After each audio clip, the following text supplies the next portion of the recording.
गणपति बाप्पा मोरया। मोरया।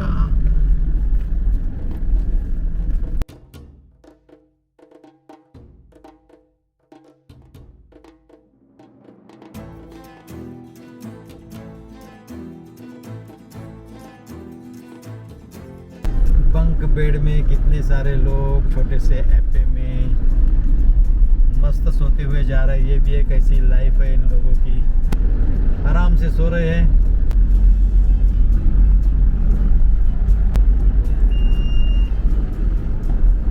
दोस्तों नमस्कार, स्वागत है आप सभी का मेरे YouTube channel explore to uncover में। और आज हम निकले हैं फिर एक नई लंबी रोड ट्रिप पे। इस वक्त एक्सप्लोर करने जा रहे हैं। गर्मी की छुट्टियां लगी है। 2 साल की पढ़ाई के बाद हमारी शिवालिका हमारे साथ एक लंबी ट्रिप के लिए ज्वाइन हो रही है अभी गर्मी की छुट्टियों में। और सागरिका भी बेंगलोर से आ चुकी है ट्रिप को अंजाम देने के लिए। और डेस्टिनेशन है नॉर्थ सिक्किम का।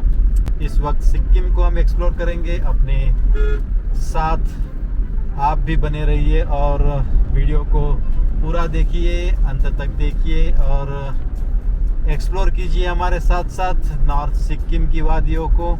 तो आज हम मॉर्निंग में 4:30 बजे अपने घर से निकल गए।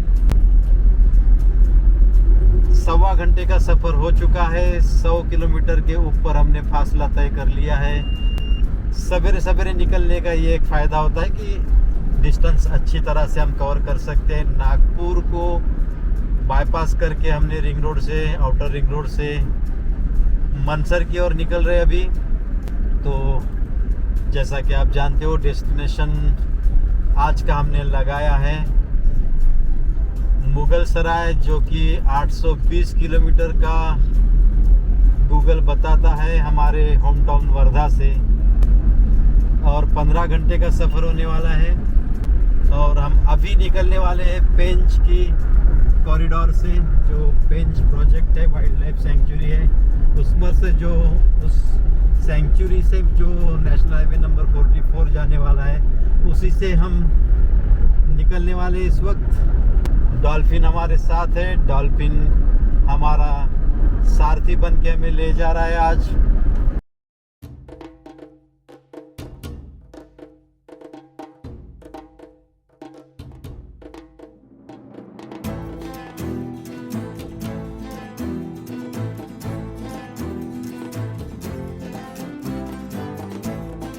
विजुअली आप एक्सप्लोर कीजिए रास्तों को और वादियों को। और अभी तक चैनल को सब्सक्राइब नहीं किया तो सब्सक्राइब कीजिए, बने रहिए, बेल आइकॉन दबाइए और जुड़े रहिए, हमारा हौसला बढ़ाइए। तो मिलते हैं रास्ते में। पहला स्टॉप हमारा वही होने वाला है जो आप जिन्होंने पुराने वीडियोस देखे होंगे तो जानते होंगे कि नेशनल हाईवे नंबर 44 पे खवासा बॉर्डर पे एक अच्छा रेस्टोरेंट है। वहीं रुक के हम नाश्ता करेंगे और फिर आगे बढ़ेंगे। तो मिलते हैं रास्ते में।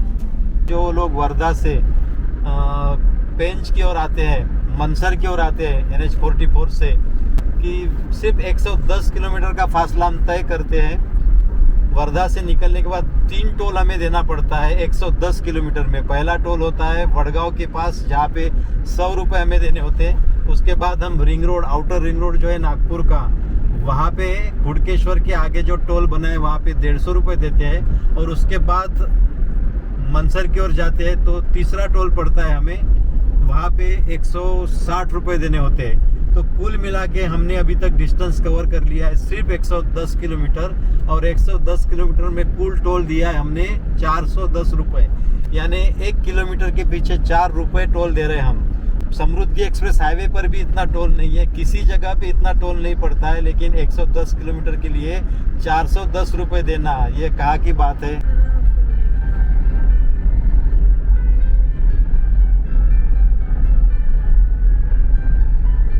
सवेरे 6 बजे है और सूरज निकल चुका है पहाड़ी के बाजू से, अपना मुखड़ा दिखा रहा है सुंदर सुंदर। और ये पेंच का एरिया हमारे रास्ते पर अभी शुरू होने जा रहा है।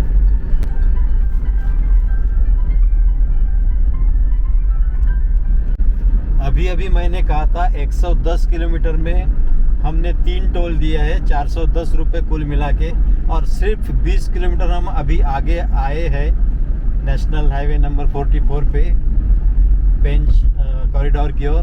तो फिर से हमने चौथा टोल अभी दिया 160 रुपये का, यानी डिस्टेंस कवर हो चुका है आज का मेरे घर से वर्धा से 130 किलोमीटर, और टोल हमने दिया है कुल मिला के 570 रुपये, यानी 130 किलोमीटर के पीछे 570 रुपीज़ का टोल हम दे रहे हैं। तो आप हिसाब निकाल सकते हो, हमें लगता है जितना डीजल हमें लगता है उतना ही तो हमको टोल भी देना पड़ रहा है। तो क्या बात है ये, हम एक्सेप्शन तो हो नहीं सकते जब तक सिस्टम इस पर कोई विचार नहीं करती और कुछ इम्प्रूवमेंट नहीं होता है। तो चलते आगे, देखिए आप नज़ारे देखिए पेंच की कॉरिडोर के।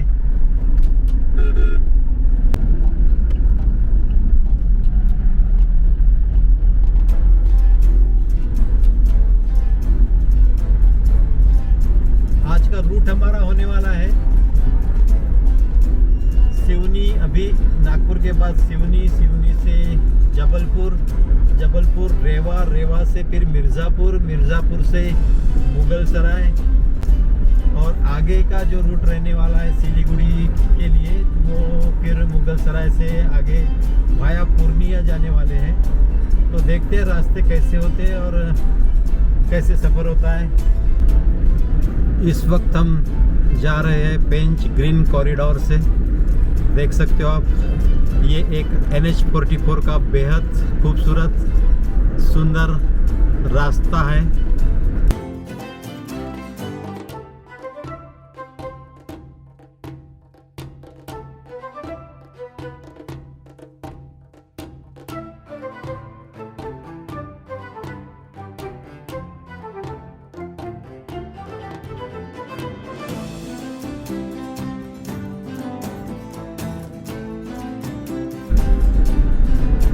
ये सफ़र, ये रास्ते की खूबसूरती बार बार यहाँ से जाने के लिए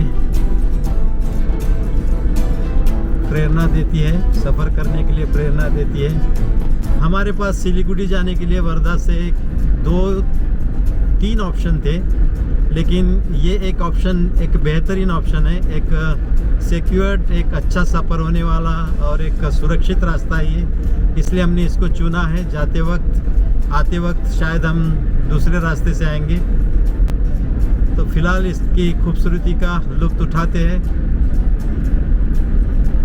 यहाँ पर भी एक्सीडेंट, पूरी गाड़ी जल गई है।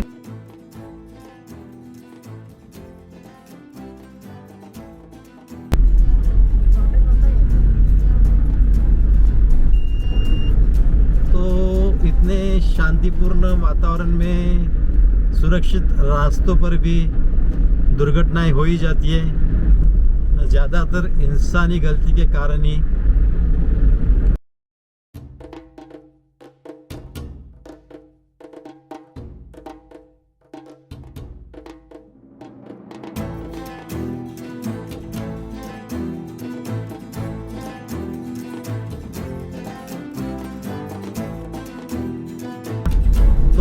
फैमिली के लिए बेस्ट ऑप्शन था यही जो हम निकल रहे हैं, जिसको हमने चूज़ किया, क्योंकि एक सिक्योर्ड रास्ता होना ज़रूरी है।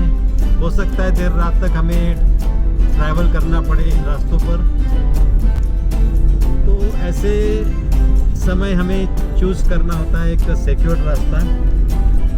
एकदम से अनजाने जगह, अनजाने टेरेन पे, कच्चे रास्ते पे चलना विद फैमिली थोड़ा सा रिस्की होता है, थोड़ा सा कॉन्फिडेंस लूज़ होता है वहाँ पे, और वो वैसे ही कुछ है। तो ज़रूर हम रिटर्न आते समय वो रास्ते को एक्सप्लोर करने की कोशिश करेंगे।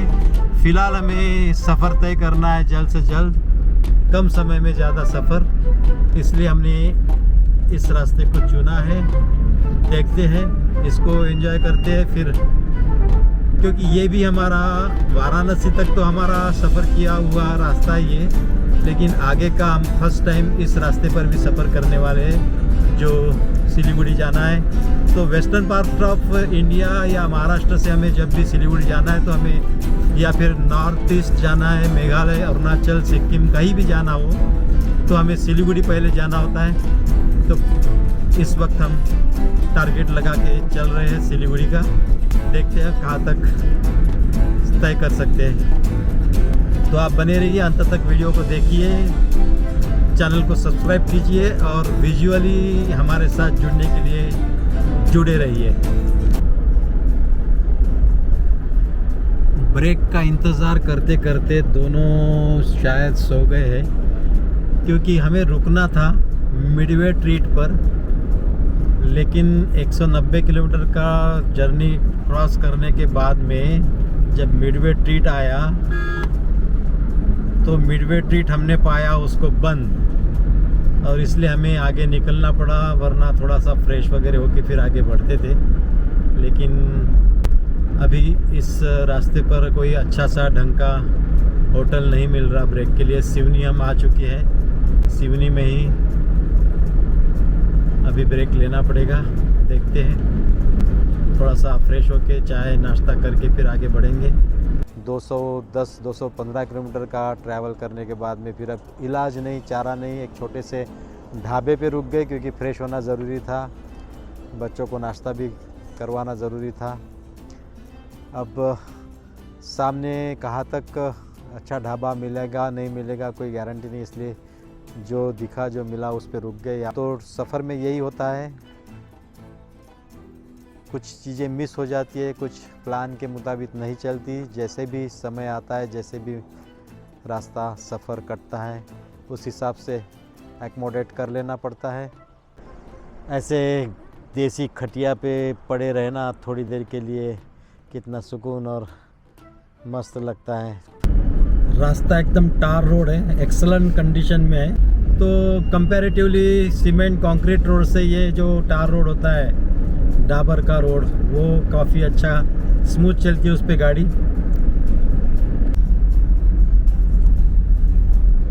साढ़े 8 बजे सवेरे के, और 8:30 बजे ही धूप तेज खिल गई है। एकदम से सूरज ऐसा अंगार बरसा रहा है। लखनादौन के पहले फिर 2 रास्ते बाइफरकेट हो जाते हैं। जो लेफ़्ट साइड जा रहा है वो NH44 जो दिल्ली जाएगा, श्रीनगर से कन्याकुमारी वाला, और वो है पूरा टार रोड, डामर रोड, चिकना रोड। और ये फिर लखनादौन से रेवा की ओर जा रहा है, रेवा की ओर जबलपुर की ओर जो जा रहा है वो NH34 जो कि कंक्रीट से बना हुआ दिखाई दे रहा है। तो रास्ता ये भी अच्छा है, लेकिन कंक्रीट वाले में थोड़ा सा बबलिंग ज़्यादा होता है, पेड़ों की कमी दिखाई दे रही है, खेतीबाड़ी के काम हो चुके हैं और बंजर ज़मीन ज़्यादातर नज़र आ रही है यहाँ पे। तो रूखा सूखा फिलहाल लगता है। ये मौसम भी वैसे रूखा वाला है गर्मियों का।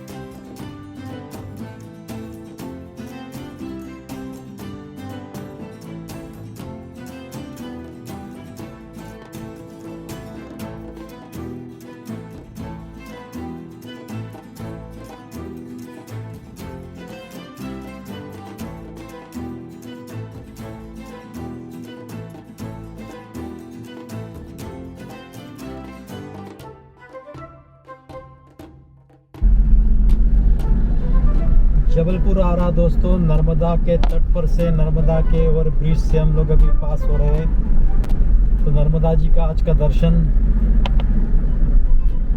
हर हर नर्मदे कहकर अभी निकलते आगे पहाड़ों की ओर। डिटूर कर लिया हमारे ट्रैवल को, क्योंकि समय हो चला है सवेरे का 10 बजे का, हमारे पास टाइम है थोड़ा। तो हमने सोचा लगे हाथों भेड़ाघाट का भी दर्शन लिया जाए, नर्मदा का दर्शन लिया जाए, धुआंधार वाटरफॉल को देख के वो भी एक स्पॉट अपना हो जाएगा आज के ये ट्रैवल ट्रिप में। तो उसको कवर करते हुए हम आगे निकलेंगे। सो लेट्स गो टू भेड़ाघाट।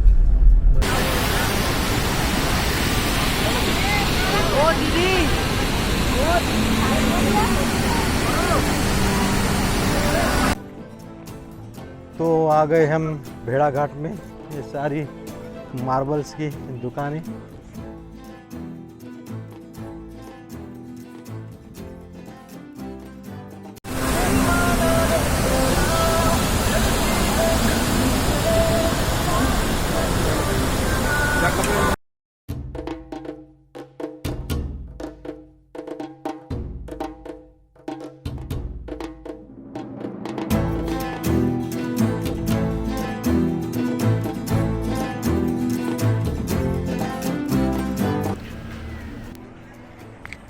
सारी मार्बल से बनी हुई मूर्तियों की दुकानें लगी है यहाँ पे, सुंदर सुंदर। रोप वे की सुविधा हो गई है। 145 रुपीज़ पर हेड। शायद हम लोग काफ़ी जल्दी आ चुके हैं यहाँ पे। घर से निकल के सिर्फ 5 घंटे में हम जबलपुर पहुँच गए भेड़ाघाट। और यहाँ पे अभी बहुत सारी चीज़ें खुलने की है, दुकानें खुलने की है। पहले गाड़ियाँ डायरेक्ट यहाँ तक आती थी, सब खुला खुला था, अच्छा लगता था। अब उसमें भी रेस्ट्रिक्शंस आ गए, कुछ गाड़ियाँ इधर आ सकती है, शायद एक्स्ट्रा चार्ज देना पड़ता होगा उसका। बाकी पार्किंग में रख के फिर यहाँ आते हैं। ये सब नज़ारे वाटरफॉल के बहुत बढ़िया।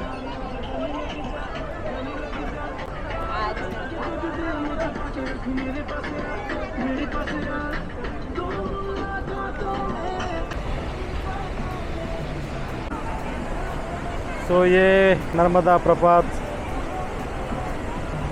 तो आज शुरुआत में ही, इस ट्रिप के शुरुआत में ही हम नर्मदा के दर्शन और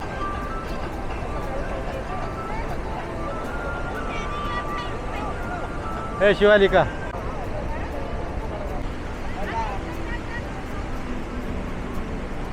ये पूरे पत्थर जो है मार्बल रॉक्स के हैं।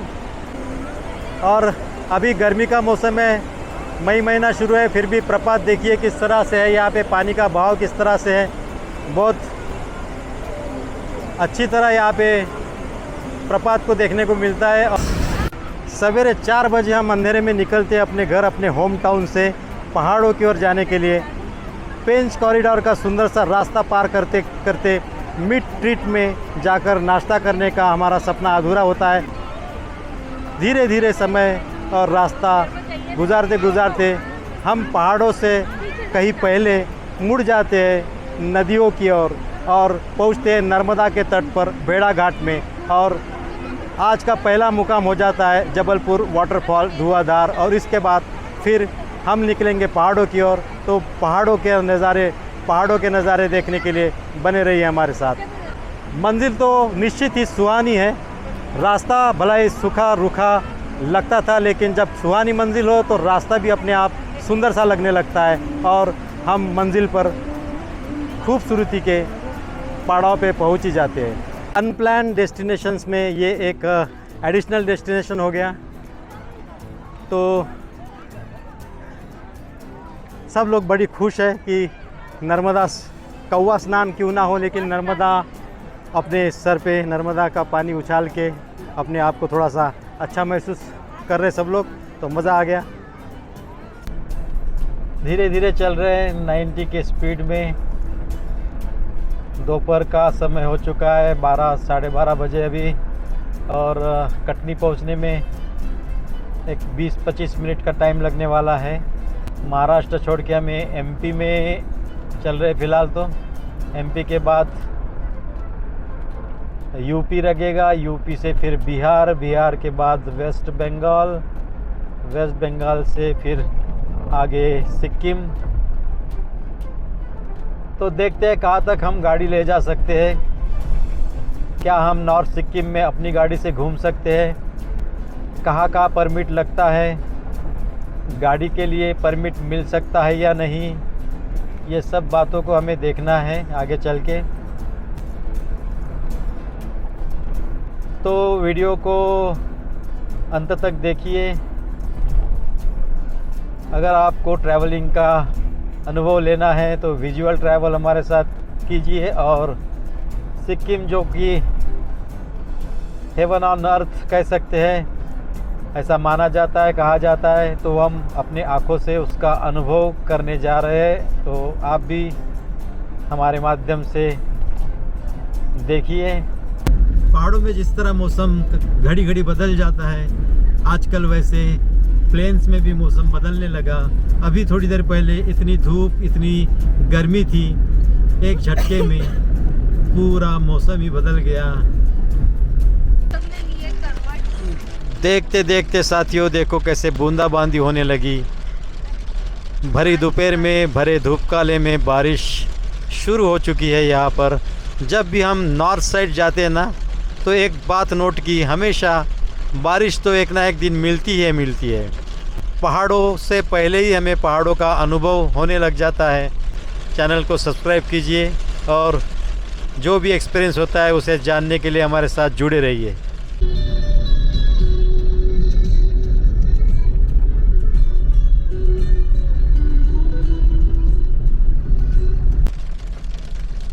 बिल्कुल क्लीन करके लाई थी गाड़ी, कल एक झटके में पूरी तहस नहस हो गई, पूरी गंदी हो गई। 640 किलोमीटर आ चुके हैं हम। बड़े बड़े रेस्टोरेंट वगैरह ये फैसिलिटी नहीं है भाई। खाना खाना हो तो कई ट्रक वाले ढाबे पे ही बैठना पड़ता है, या फिर बड़ी मुश्किल से। ये एक ढाबा मिला हमें, माँ शारदा रेस्टोरेंट। तो ये है फैमिली वाला ढाबा। तो यहीं पे बैठ के अभी खाना वाना खा लेते। तुम भी मस्त, बारिश बरसा रहा है, ठंडा ठंडा हो गया है माहौल। और यहाँ पे बाहर ही बैठ के फिर अपने नेचर के साथ साथ खाने का मज़ा लेना है। अभी ऑर्डर दे दिया है, दाल तड़का, चना मसाला और रोटी। हल्का हल्का खाना खाकर फिर अब आगे निकलते हैं। बारिश खुल गई और साथ में हमारे को पैसेंजर्स की अभी नींद भी खुल गई है। एक झपकी हो गई है, पावर नैप हो गया है और अभी फ्रेश महसूस कर रहे हो। 12 घंटे का ऊपर सफ़र हो चुका है अभी और 3 घंटे का सफ़र बाकी है आज के डेस्टिनेशन का। 173 किलोमीटर अभी बाकी है फ़िलहाल जो डेस्टिनेशन लगाया है। कोई बुकिंग वगैरह भी की नहीं कहीं की। इवन सिक्किम में हमारी कुछ बुकिंग नहीं है। ये पीक सीज़न है, हम जानते हैं, लेकिन जहाँ भी जैसे भी मिले, रहने को, खाने को, पीने को, उस तरह से एडजस्ट करना ट्रैवलर का एक बेसिक फंडा होता है। इसलिए एडवांस बुकिंग करना हमें मुनासिब नहीं लगा और काफ़ी दिक्कतें होती है। प्लान कभी भी डाइवर्ट हो सकता है। गाड़ी उठाई, बैग्स भरे, चल दिए, ऐसा अपना ज़्यादातर काम होता है। इस तरह हम धीरे धीरे चलते हुए पहुंच जाते आज के अपने डेस्टिनेशन मुगल सराय के एक होटल पे, हाईवे साइड होटल, जहां पे हम आज की रात रुक जाते हैं और फिर कल सवेरे निकलते हैं अपने अगले डेस्टिनेशन के लिए, सिलीगुड़ी के लिए। वीडियो अगर अच्छा लगे तो लाइक कीजिए, चैनल को सब्सक्राइब कीजिए और थैंक्स फॉर वॉचिंग। मिलते हैं कल फिर नए वीडियो में, नई सुबह, नई शुरुआत के साथ।